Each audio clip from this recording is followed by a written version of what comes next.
कि क्या साइंस संजीवनी ने आज तक सीखा पैरालिसिस की फील्ड के अंदर, कैसे पेशेंट के अंदर मैक्सिमम चेंजेस लेकर आया जा सकता है छोटे से पीरियड के अंदर। क्या खाना है, क्या नहीं खाना, किन चीज़ों का प्रिकॉशन है, वो आपको पूरी तरह से हेल्प करेंगे। मगर कहीं ना कहीं एक पॉइंट ऐसा आता है 6 महीने के बाद कि आपको लगता है कि अब आपकी फिजियोथेरेपी काम कर रही है। नमस्कार, मेरा नाम है डॉक्टर पुरु धवन और आज इस वीडियो से मैं जितने भी फिजियोथेरेपिस्ट हैं, ऑक्यूपेशनल थेरेपिस्ट हैं जो इस चैनल को देखते हैं, मैं उनसे बात करना चाहता हूं। जब भी किसी पेशेंट को पैरालिसिस होता है तो उसके अंदर हम बहुत अच्छी इंप्रूवमेंट देखते हैं पहले 6 महीने के अंदर, कि जो आप फिजियोथेरेपी करवा रहे हैं, ऑक्यूपेशनल थेरेपी करवा रहे हैं, पेशेंट बहुत अच्छा इंप्रूव करता जा रहा है। मगर कहीं ना कहीं एक पॉइंट ऐसा आता है 6 महीने के बाद कि आपको लगता है कि अब आपकी फिजियोथेरेपी काम कर रही है, पेशेंट में कम इंप्रूवमेंट लेकर आ रही है, पेशेंट में चेंजेस नहीं आ पा रहे, और कहीं ना कहीं लगता है कि कहीं ना कहीं नर्वस सिस्टम है जो इसको रिस्पॉन्ड नहीं कर रहा, क्योंकि ब्रेन स्ट्रोक जो होता है ब्रेन के अंदर नुकसान है। हाथ पैर की एक्सरसाइज करवाने से, फिजियोथेरेपी करवाने से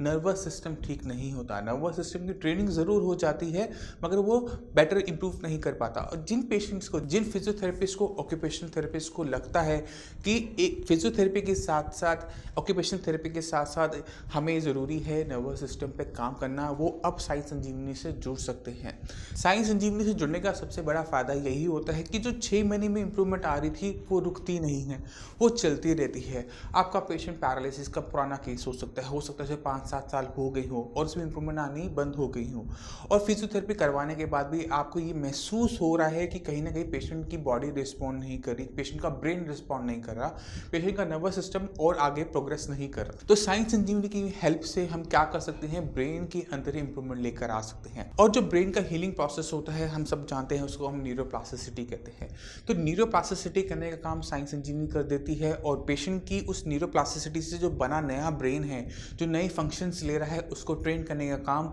एक फिजियोथेरेपिस्ट और एक ऑक्यूपेशनल थेरेपिस्ट बहुत आराम से कर सकता है। तो जो भी फिजियोथेरेपिस्ट हैं, ऑक्यूपेशनल थेरेपिस्ट हैं, जो चाहते हैं साइंस इंजीनियरिंग से जुड़ना, जो चाहते हैं पेशेंट को मैक्सिमम आराम देना, वो साइंस इंजीनियरिंग से जुड़ने के लिए नीचे दी हुई नंबर पर कॉल करके साइंस इंजीनियरिंग की जो बाकी डॉक्टर्स की टीम है उनसे बात कर सकते हैं, उनसे रिक्वेस्ट कर सकते हैं। जैसे ही हमें आपकी रिक्वेस्ट मिलेगी हम आपको कॉल बैक करेंगे। कॉल बैक करने के बाद जो हमारा पूरा प्रोसेस होता है वो आपको पूरा तरीके से ट्रेन किया जाएगा, आपको बताया जाएगा कि क्या साइंस संजीवनी ने आज तक सीखा पैरालिसिस की फील्ड के अंदर, कैसे पेशेंट के अंदर मैक्सिमम चेंजेस लेकर आया जा सकता है छोटे से पीरियड के अंदर। और एक छोटी सी रिक्वेस्ट मेरी फिजियोथेरेपिस्ट और ऑक्यूपेशनल थेरेपिस्ट के साथ है कि अगर कोई भी पेशेंट ब्रेन स्ट्रोक का आपके पास आता है, पैरालिसिस का आपके पास आता है, तो कभी भी उसको लेटा के एक्सरसाइजेस ना करवाएं, पेशेंट को खड़े होकर चलवा के एक्सरसाइज करवाएं या बैठा के एक्सरसाइज करवाएं। क्योंकि अगर पेशेंट बैठ के एक्सरसाइज करता है या फिर खड़े होकर चल के एक्सरसाइज करता है तो हम क्या देखते हैं कि पेशेंट के अंदर बहुत अच्छी इंप्रूवमेंट होती है। ब्रेन जो है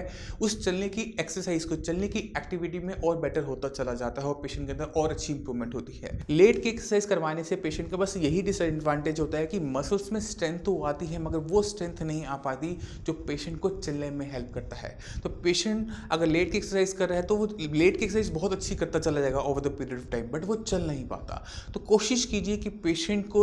अपराइट पोजीशन के अंदर एक्सरसाइज करवाइए, जिससे वो अगेंस्ट द ग्रेविटी अपनी सारी के सारे फंक्शंस, सारे के सारे परफॉर्मेंस कर सके। ये शुरू में बहुत मुश्किल होता है, फिजियोथेरेपिस्ट के लिए भी बड़ा मुश्किल होता है और पेशेंट के लिए भी बड़ा मुश्किल होता है, मगर अगर हम इस पर काम करते रहते हैं तो पेशेंट के अंदर इंप्रूवमेंट बहुत ज़्यादा अच्छी होती है, बहुत अच्छे रिजल्ट हमें देखने को मिलते हैं। और जो मैं आपको ये बात कह रहा हूँ वो आप अपने केसेस के अंदर आप खुद रिलेट कर सकते हैं कि जो पेशेंट पहले ही हफ्ते के अंदर चलना शुरू कर देता है वो बहुत जल्दी चलना सीख जाता है, दोबारा से अपने पैरों पे एक्टिव हो जाता है। जो पेशेंट बेड पे लेटा रहता है वो हमेशा बेड पे ही लेटा रहता है, दोबारा कभी नहीं चल पाता। तो ये जो मेजर डिफरेंस है जो हम अपनी प्रैक्टिस में देखते हैं, हम अपने पेशेंट्स के अंदर देखते हैं, वो ज़रूरी है कि हर पेशेंट तक भी पहुँचे और उसको अपनी लाइफ के अंदर, अपनी प्रैक्टिस के अंदर ज़रूर अप्लाई की जाए। मैं उम्मीद करता हूँ ये वीडियो से आप साइंस संजीवनी से जुड़ने की आपको प्रेरणा मिलेगी। आपने हमारे रिजल्ट्स देखे हुए हैं, आपके माइंड में कोई भी डाउट हो, कुछ भी पूछना चाहते हो कि किस तरह से आप साइंस संजीवनी की फैमिली से जुड़ सकते हो,